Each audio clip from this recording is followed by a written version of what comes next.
A ferocious tiger seen at Portland's Keller Auditorium in the form of a high-tech puppet. It's one of the animals featured in the Broadway production of Life of Pi. The Tony Award-winning book-to-stage adaptation is based on a harrowing tale of survival. The story follows 16-year-old Pi, who finds himself stranded on a lifeboat with 4 other survivors, a hyena, zebra, and orangutan, as well as the Royal Bengal tiger named Richard Parker. I got the opportunity to speak with the stars of the show, including a Portland actress and even the writer, the playwright herself, to find out what it takes to make page to stage happen.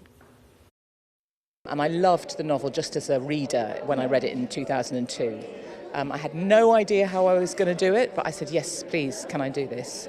And then the journey began, and it's just such a beautiful story.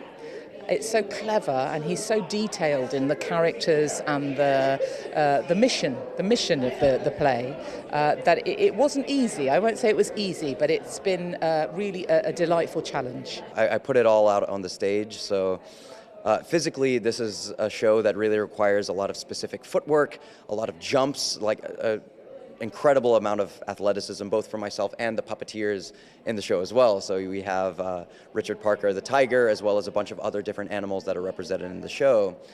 Each of them require really specific kinds of athleticism, dexterity, strength in just weird places, and in weird ways. So for me, it's been just understanding more about my body and how to make it a sustainable process, because obviously to go at a maximal effort all the time has to be mirrored by an equal amount of reserve. So knowing when to push, knowing when to pull back, it's still a learning process. We're like 100+ shows in and I'm still figuring it out, like bits and pieces. But yeah, and then spiritually, I think it's really just tuning in, breathing in and listening to, there's such a reverence of story within the story, so like the importance of why do we tell stories to ourselves and to others, to like reinforce belief in ourselves, to reinforce strength of why, like the resilience of what it means to be a human being. And sort of in the act of telling that story, you sort of fill a battery within yourself that carries you forward. And for me, that's been just a really, really fulfilling process that's making me reflect in my own life outside of the stage as well. Finding things new every night is a thing that I can work with them on, but also I think that my job is very easy because we have such a great cast, and they're always finding, things for the first time every night, just like the audience. I grew up going to shows here at the Keller. This is where I saw Wicked for the first time. I saw Hamilton, Book of Mormon. These were like the exciting Christmas presents that my family would give me of like, we're gonna go see this show.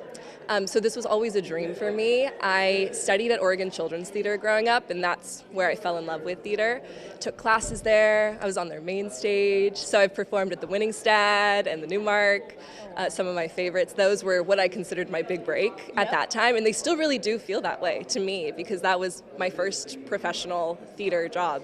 And so took classes here, went on, studied at Stanford, got an English degree, and then was in LA for the last 3 years, working actor grind, and got lucky enough to get in the room for this. And as soon as I got this audition, I just had that feeling. There was a sense of calm and excitement and just pursuit of this goal, and I'm really grateful that it fell into place. What is the acting like? You mean it's a non-verbal role, but it is a very, very important role that you need to still emote in. So what is the acting like? Yeah, our main job is to create the tiger. So when we are inside the puppet, that is what our focus goes to. Even though we're separate parts, like I'm the hind legs, I don't think of myself as the hind legs. I think of myself as Richard Parker. So our focus, our intention, the personality of the tiger, that is what we have to portray. The play requires you to be part of it, so you're in it. And I've realised as I've gone on writing, I'm an actor as well. Actually, the audience is one of the key roles in the theatre. You don't think you're playing a part, but you are. And what the actors feed, all the work we've done on stage to get the play together, they are offering it to the audience, and that response feeds into the performance. So it's a very, I don't know if symbiotic's the right word, but it's a very shared experience, and I think you will, I think you'll just be in it.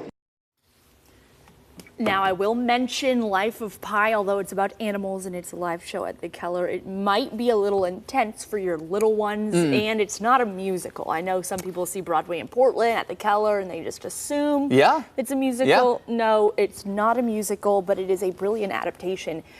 The room went silent when that tiger puppet came out. The people, it was just really intense, and you could feel that, even though you know it's a puppet because you can see the people, but very intense and very intense in like in a captivating way. Like like they have to like make the tiger noises. So like the guy making that voice like with his throat was like so animalistic and so interesting, and I can only imagine like the intensity on the stage there. So and much talent. The playwright there, that was just such an honor. So you have to go see it. You have until the end of the weekend. All right, and again, for a link for those tickets for those remaining shows of Life of Pi over at the Keller, we do have that link on coin.com. Enjoy the shows coming up this